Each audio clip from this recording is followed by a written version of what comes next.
Тука сме да искажеме револт пред се и да им посочиме на другите студенти, граѓани на Македонија кои што сакаат да одат во странство, поточно во Германија, да по некое ново искуство и да заработат некој парче леб, да избегнуваат оваа агенција, за да не се изгорат како што ние се изгоривме. Значи, во мај месец имаше оглас за работа во Зара од Венера Кемаловски и јас, како и другите студенти, аплицирав за работа во Зара. Ни беше ветено 3 месеци работа од 15 јуни до 15 септември. Плата околу 1300 евра, смештај обезбеден, кој што го плаќаме ние одредена сума и карта платена од страна на агенцијата. Така беше ветено, значи поминавме процес на интервју кој што го плативме и значи на одредени студенти им се побараа средства од 250 евра однапред, а на одредени не им се побараа. Всушност сите што аплициравме во скопската филијала им се побара, тие што аплицираа од другите на никој не им побара, им кажа кога ќе стигнат дозволите за работа. Дојде 15 јуни, уште немаше дозвола. Дозволите наводно каснеле, така ни беше нас кажано, до ЦАВ, која што институција во Германија било проблемот. Значи 70 студенти има од првата група која што требаше да замине на 15 јуни, имаше и втора група, таму има и повеќе, мислам околу 100 студенти кои што треба да заминат на 1 јули. Како што гледате, сите уште сме во Скопје, дозволи нема. Цело време ни се кажуваше утре, до петок, оваа недела, до 1, цело време ни ветува, дозволи нема, стигна 8 дозволи наводно, а од повеќе од 150 студенти тоа е нели исто како да не стигнале. Тие на кои што им стигнаа, им беше кажано дека треба да се почека потврда од Зара за да ги пратат и дека затоа се чекаат сите дозволи за наеднаш да ги пратат студентиве на работа. И значи ние се организиравме, се собравме, дојдовме тука пред околу една недела да искажеме револт, да зборуваме со работените, да видиме што е, како е. Ни кажаа да дојдеме после 2 дена кога ќе дојде директорот. Директорот дојде, значи истите приказни, истите муабети ни ги вртеа. Иако директорот ни кажа дека секогаш можеме да го бараме и секогаш дека можеме на Facebook да го добиеме, тој не ни враќаше на Facebook, не оставаше син, не блокираше, не креваше телефон, некогаш ќе го добиеше, некогаш не, и секогаш бе истите информации, чекаме до утре, до утре. Нас ни кажа, односно на некои студенти им кажа дека ќе им бидат денеска рефундирани парите.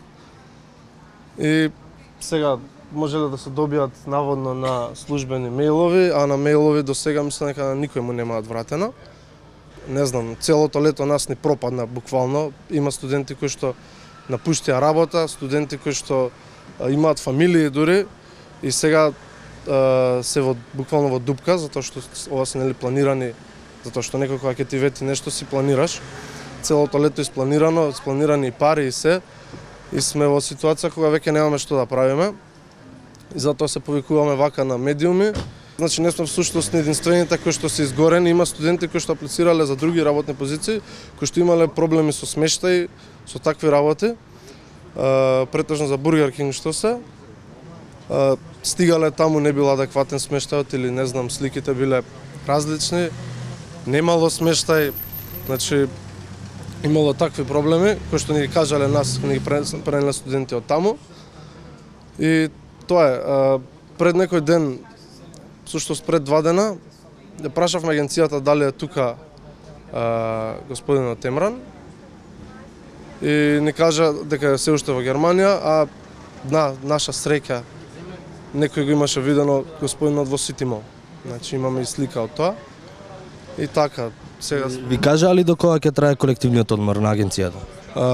Не ни кажа ништо, наводно како тоа што ние знаеме, пишува, објавија на Facebook дека наредниве неколку денови нема да работат со странки, иако тој пост го избриша. И тоа, значи го повикуваме господинот Темран Кемаловски да се изјасни јавно, да не се крие веќе како што се криеше цел овој период. Кои ќе бидат, ќе преземете ли други чекори доколку агенцијата и директорот и понатаму избегнуваат контакт со вас?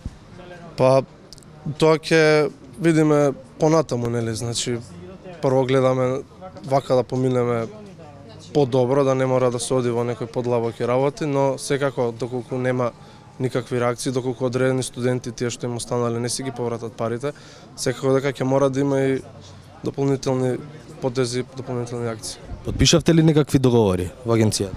Да, значи потпишавме договор за посредништво кој што еве на наша грешка е целосно во полза на агенцијата, таму никаде не пишува кога тие треба да не пратат на работа. Значи тоа е еве наша грешка, наш превид. Меѓутоа пишува дека треба да ни најдат, да ни средат работа, документи, се тоа, ете, на работа не сме. Сметате ли дека ова е исценирано однапред или овие случувања се отпосле? Па искрено не знам, значи целава ситуација е толку чудна, толку необична. Од прво чекавме, значи, како што кажав, долго време, веќе цел месец помина од кога требаше да летуваме. Прво мислевме стварно нека касно дозволите, тоа можеби е точно, но и да е точно, значи целиот пристап од страна на агенцијата кон студентите е целосно непрофесионален. Значи да не се креваат службени телефони, тоа мислам дека никаде го нема. Има ли некој од вас искуство со оваа агенција досега или сите сте за прв пат? Па тука мислам дека сите сме за прв пат, јас сум за прв пат.